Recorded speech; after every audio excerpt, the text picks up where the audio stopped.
ট্রাম্পের এই শুল্ক যুদ্ধের মাঝে কিন্তু চীন থেকে এসে পৌঁছালো ভারতবর্ষে একটি গোপন চিঠি, যা কিন্তু রাষ্ট্রপতি ভবনের সোজাসুজি চলে গেছে। এই চিঠির বিষয়বস্তু কি বলার আগে আমি ছোট্ট একটু ব্যাখ্যা করে নেব। শুল্ক, যে ট্রাম্প যে শুল্কটা চাপাচ্ছে সেটার এফেক্ট কি হচ্ছে, সেটার এফেক্ট অলরেডি আমি আপনাদের আগের দিনই বলেছি, যেখানে জানা যাচ্ছে যে এবার কিন্তু আমেরিকা তাদের যে নিম্ন আদালত সেখানে কিন্তু পুরোপুরিভাবে অনৈতিক ঘোষণা করে দিয়েছে ট্রাম্পের এই নতুন শুল্ক নীতিটাকে, এবং সেটা কিন্তু পুরোপুরিভাবে খারিজ হতে চলেছে আমেরিকার মাটিতে দাঁড়িয়ে। সেখানে কিন্তু স্পষ্টভাবে বোঝা যাচ্ছে যে ট্রাম্প এবার কিন্তু ঘরে বাইরে চাপে পড়তে চলেছে, অর্থাৎ নিম্ন আদালত এটাকে অনৈতিক বলে ঘোষণা করেছে, এবং এর পরবর্তীকালে কিন্তু আমেরিকার ব্যবসায়ীরাও কিন্তু ব্যাপক ক্ষতির মুখে পড়েছে। কারণ তার কয়েকদিন আগেই আপনাদের আমি বলেছি যে এমন কিছু জিনিস, যা জিনিস যদি এখন আমেরিকা মনে করে নিজেরা সেটা তৈরি করবে, তাহলে তার দাম কিন্তু অনেক বেশি বাড়তে চলেছে। এবং ভারতবর্ষ সেই জিনিসগুলি, অর্থাৎ ধরুন জুয়েলারি মার্কেটের উপর এখন যদি ট্রাম্প মনে করে তার 50% ট্যারিফ লাগিয়ে দেবে, তাহলে ভারতবর্ষীয় ব্যবসায়ীরা তারা সেটাকে আমেরিকা এক্সপোর্ট করবে না। ভারতবর্ষে কিন্তু এখন যথেষ্ট বড় মার্কেট তৈরি হয়ে গেছে এই দামি যে জেম অ্যান্ড জুয়েলারির যে মার্কেটটা, সেটাকে কিন্তু কেনার জন্য। কারণ আপনারা একটা জিনিস খেয়াল করে দেখেছেন, এখন প্রতিটা মেট্রো সিটিতে কিন্তু গলিতে গলিতে কিন্তু বড় বড় জেম অ্যান্ড জুয়েলারির দোকান, বড় বড় ব্র্যান্ডেড জামা কাপড়ের দোকান। তো সুতরাং ভারতবর্ষের মার্কেট কিন্তু এখন তৈরি, ভারতবর্ষ এখন যথেষ্ট আত্মনির্ভর, যার ফলে এখন আমেরিকাকে প্রয়োজন নেই এই তাদের এই জিনিসগুলোকে এক্সপোর্ট করার। কিন্তু আমেরিকার মাটি কিন্তু কি এখন তৈরি আছে, সেটাই কিন্তু সবথেকে বড় প্রশ্ন। কারণ ভারতবর্ষ যে চিপেস্ট রেটে যে কোয়ালিটির মাল এক্সপোর্ট করে আমেরিকাকে, সেই মাল সেই রেটে করা কি সম্ভব?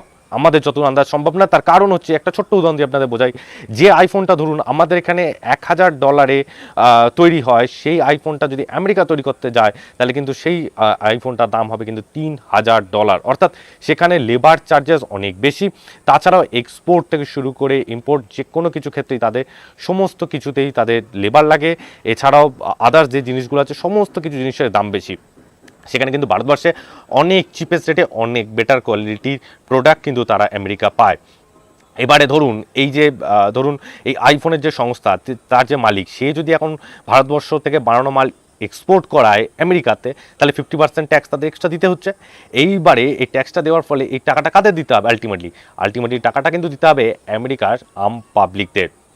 এছাড়াও ওষুধ থেকে শুরু করে আরও তো আদার্স প্রচুর জিনিসপত্র আছে, যে জিনিসের ওপর যে ট্রাম্প কখনোই এখন অবধি কিন্তু ট্যাক্স লাগিয়ে উঠতে পারেনি। আমাদের কাছে শেষ যা খবর উঠে আসছে, এরপরেও তারপরে যে খবরটা জানা যাচ্ছে আমাদের কাছে, সেটা হচ্ছে কিন্তু ধরুন কলা গাছ, তাদের যে মাটি, সেই মাটিতে কলা উৎপাদনই সম্ভব না। অথচ ভারতবর্ষ থেকে যে পরিমাণ, যে সস্তায় যে কলাটা যায়, সেই কলা তো এখন ওদের পক্ষে রাতারাতি বানানো সম্ভব নয়, তাদেরকে অন্য কোনো দেশ থেকে ইম্পোর্ট করাতে হবে। এখন অন্য কোনো দেশ থেকে যদি ইম্পোর্ট করায় তারা, তাহলে সেই জিনিসের দাম কিন্তু বাড়বে। ভারতবর্ষের তুলনায় কোনো দেশ যে কোয়ালিটির প্রোডাক্ট বা আমেরিকাকে দেয় ভারতবর্ষ, সেই কোয়ালিটির প্রোডাক্ট সেই দামে কিন্তু পাবে না।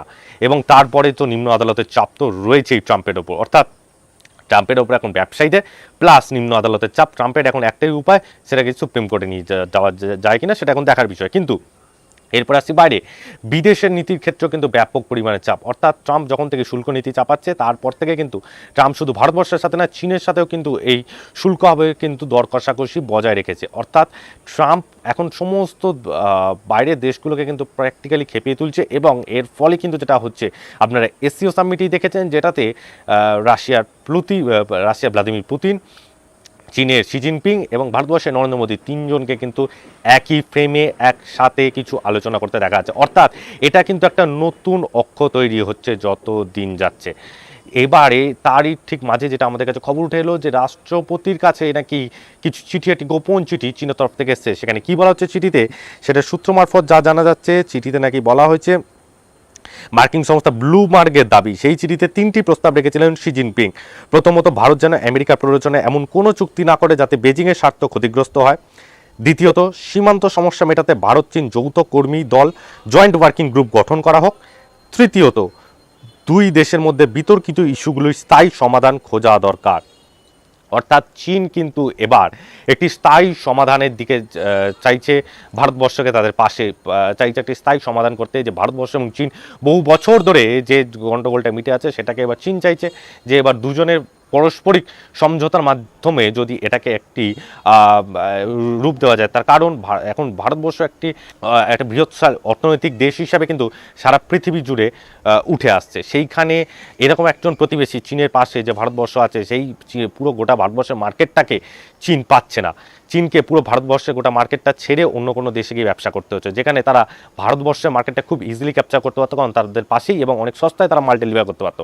এই রকম সিচুয়েশানে যখন আমেরিকার শুল্ক চাপাচ্ছে একের পর এক, তখন কিন্তু চীন চাইবেই যে এবার আরও ভারতবর্ষের কাছাকাছি আসতে। অলরেডি ভারতবর্ষ এবং রাশিয়ার সাথে একটি ভালো সম্পর্ক আছে, এবং চীন যদি এই অক্ষে ঢুকে যায়, অর্থাৎ রাশিয়া, চীন এবং ভারতবর্ষ তিনজন যদি একই অক্ষে ঢুকে যায়, তাহলে কিন্তু একটা বড় সড়ো পরিবর্তন গোটা পৃথিবী জুড়ে আমরা খুব শীঘ্রই দেখতে পাবো।